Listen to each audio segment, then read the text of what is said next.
Hello Grangelings, welcome back to Mr Hutchinson's Cookery. Today we're going to be cooking an aubergine stew which has its origins, I believe, in somewhere like Turkey. So it's a Turkish aubergine stew. So come over here, Mike. Let's have a close up on all the goodies we're going to use. We're going to use, clearly, an aubergine. This means something else in emoji speak, but I don't know what. A couple of onions, nice. Some chickpeas, seems to be my favourite pea bean thing. Some chopped tomatoes. Some mint, which is lovely dried mint. Some harissa, which as you all know is my favourite spice at the moment. Ugh, crikey, spilt the soup, salt, whatever. And a whole heap of salt as well. We're going to use a lot of salt, but we won't be using too much of it. And some olive oil. Puglian olive oil, I don't know what that means. And then our, Mike, come over here. Let's have a look at our display of implements. We've got a choppy thing. We've got a small scoopy thing. A big scoopy thing, because I don't have a big scoopy thing. A peely thing. An opening thing. A thing with holes in on a plate. Our cooking thing. Some tissue thing. And a chopping boardy thing as well. And that's it for the moment. Beautiful purple aubergine. What we're going to do, I'm going to show you how to peel it, because we want to peel parts of it, but not all of it, and chop it. Then we're going to put it into the platey thing, which is now changed into a bowly thing. Cover it with salt, and then put it in here, and then we're going to let the liquid drain out of it for about 30 minutes. I'm not going to make you watch that though, because that'd be like watching paint dry. So here we go. So what we're going to do is just top it, and tail it. We're going to get our peely thing, and we're going to peel. And basically what we're going to do is stripes. Like so. And then one more like that. Get rid of the rubbish. Chop that down there like that. And we kind of want to go maybe about that thick all the way through. It will shrink when we cook it. And voila.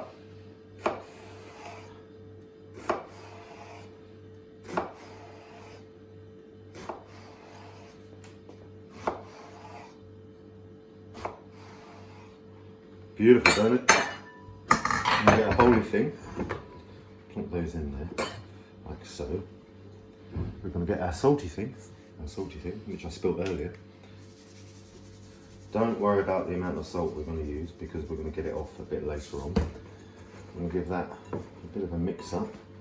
And also don't worry the fact that you haven't seen me wash my hands yet, because I wash the hands and clean all the surfaces and all the implements beforehand, so you don't have to watch me doing it, because you should all know how to clean your hands by now. Right, so we've got our bowl full of aubergines, and what we're going to do is just place them in the colander, which is our holy thing, like so. It's all making sense, Mike? Absolutely. Awesome. Got my good friend Mike back on the camera, because Miss Thurlow is indisposed at the moment. We miss you, Miss Thurlow. Come back. I need your editing skills. Okay. So now we've got almost like a flower of aubergine, which is going to sit into that bowl there. And we're going to leave that for maybe about 30 minutes. And what you see at the end of that 30 minutes will be a load of liquid at the bottom of the bowl, which I'll show you then. Okay, so I'll see you in about 30 minutes. So midway through the process, have a look at the aubergine. It's all got really, really wet now. And that's the salt drawing out the liquid. So you can see it dripping in there. And there you go, a bit of liquid. So we've got maybe another 15 minutes or so, and we'll let that go. And carry on, and then we'll cook it. All right, thank you. 30 minutes later, we're back with our aubergines, and also as Mike pans in on this, you're going to see I've drained the chickpeas, saved the juice for the mayonnaise, obviously, because I made that 2 days ago and it's almost gone. Drained the tomatoes, and I've also sliced some red and some yellow onions. Okay, but back on our aubergines. Look, you can see all this all kind of glistening, and you can see quite a lot of moisture. There's about Alright now, so what we're going to do is get some kitchen towel, because this is where we want to get rid of the salt. Okay, and get some more over here as well. Do need to get a plate, bear with. Okay, so we're going to take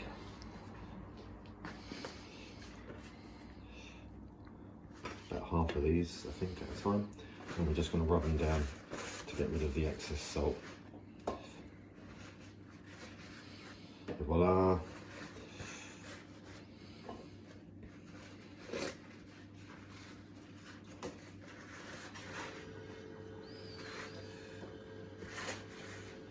Beautiful. And then the final few. Top of salt.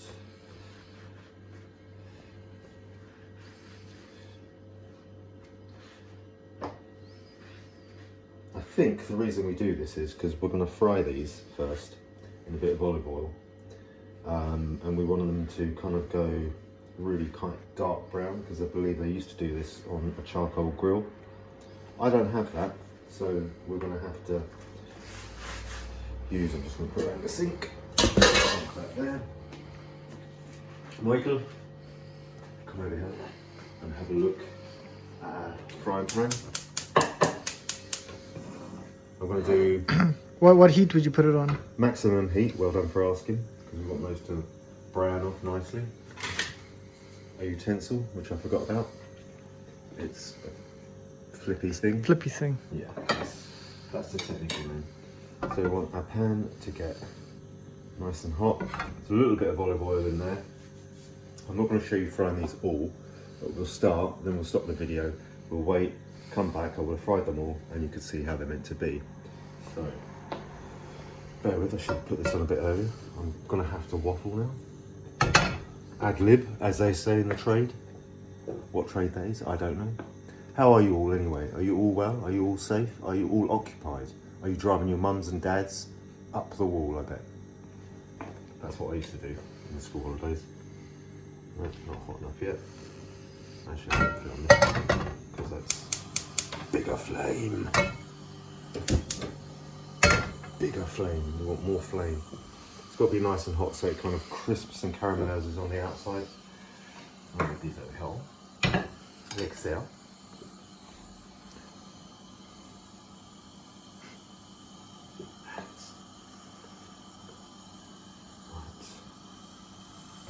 That's what we're looking for. Bit of a fizz, bit of a sizzle, that's the word I was looking for. So, be careful because the oil's hot. I have asbestos fingers though, so that's fine. Let's put a thin one in. And we kind of just want to cook those. It's going to take about anywhere between 2 to 5 minutes on each side. So now you've seen that, we'll come back in about 15 minutes where I will have cooked all of these, and then we can start all the other processes. Thank you. Turn these over, and that's kind of what we're looking for. Can you get that, Mike? Got it. Awesome. So we're kind of getting a bit of a charcoal look to these, and that's kind of what you want both sides of each of the slices of aubergine to do, and that's what I'm going to do with those. So as soon as I've done that, we'll be back, and we can start the next bit of the preparation. Goodbye. Rangelings. Here, look, Mike, come in. Focus on the aubergine. We've got some kind of charcoaled aubergine strips. I never used to like aubergine. I always thought it was a horrible thing until I had this, and I'm a big fan now. So what we've got, you come over here. We've got a pot thing on the hob on a medium heat. I'll take a little bit of Puglia extra virgin olive oil because we like it. Maybe about a tea tablespoon in there. Tea tablespoon. We're then going to get our delicious red and yellow onions, sliced by my fair hands. Look, that's nice and warm. Okay, what we're going to do is just soften those up a little bit so they go translucent. Here's my wooden spoon. Oh, crikey, it's alive. And we're just going to let those sizzle for a bit. I'll turn the heat up a little tiny bit, just to speed up the process.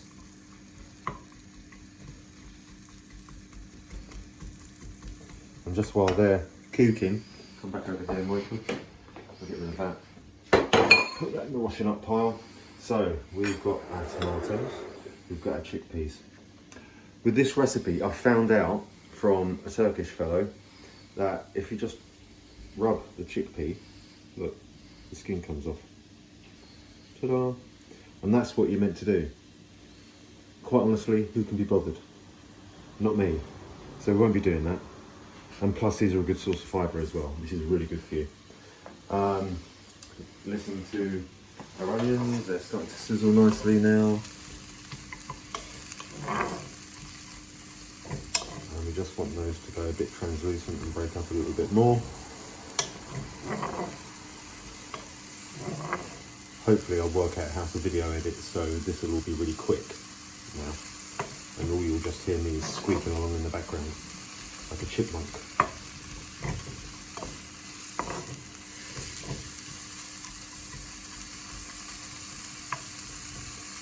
We keep filming that. I'm going to stand over here.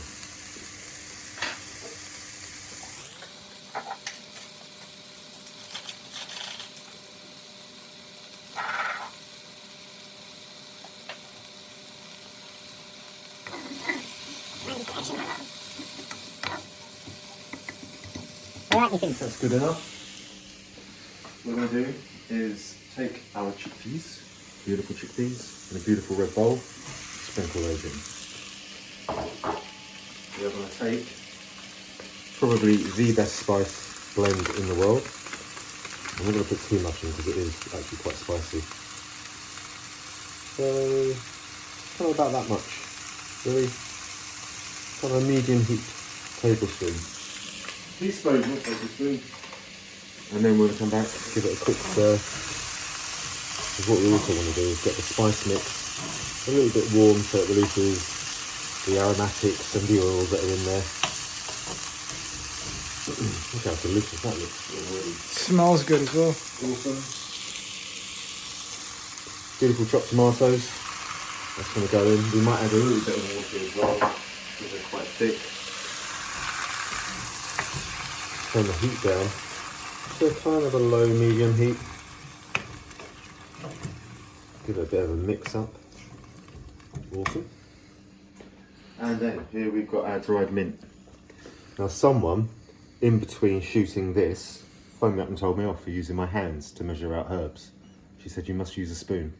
Someone use a spoon. This is my trusty dessert spoon. As you well know, I don't have a tablespoon. So we need 2 tablespoons, which is going to be about 3 heat of these. So, have 1, sprinkle in, there 2, I'm not going to do 3, I'm just going to do a little bit more. There you go. What's nice about the chickpeas is that if they watched your other video, they could use the water from it and make the mayonnaise. That's right, well done. Well done, Michael.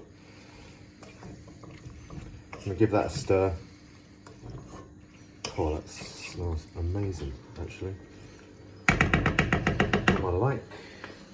Stay on the food, stay on the food. So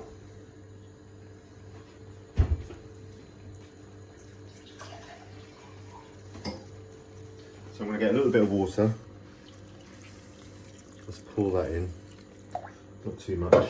This is all done on taste as well, so if you like it a little bit runnier, that's good. I'm going to turn the heat up so we can bring it up to heat. And when I say that, I mean so it's bubbling. And then we'll turn it down. So the only thing we need to do now is wait for it to bubble. Put our aubergines on top in a nice kind of display. Put the lid on it and leave it for about 30 minutes. And it'll be ready to eat. It's back on camera. Back on this, nice. So look, it's starting to bubble now, which is exactly what we want. We should take lovely aubergines. Look at that, perfectly charcoaled as well. And we should just lay those on top, like so.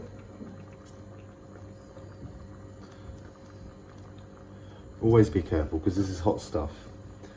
So when you're using hot stuff, do remember just to be a little bit careful, not as reckless as I am. There we go.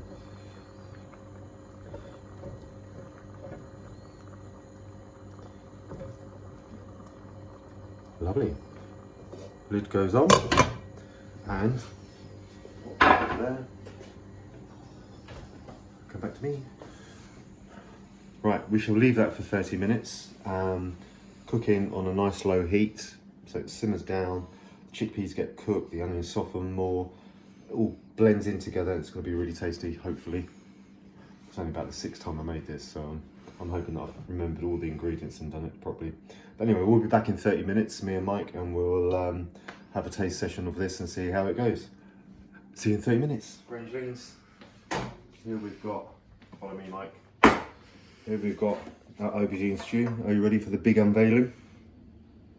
I'm going to take that silence as a yes. Here we go.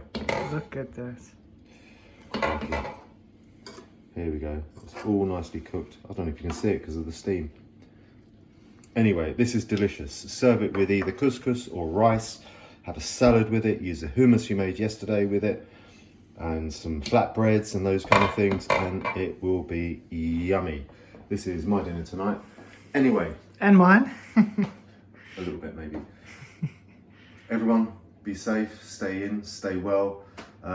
Thinking of you all, missing you all as well. Love you heaps, and we'll see you soon. Take care.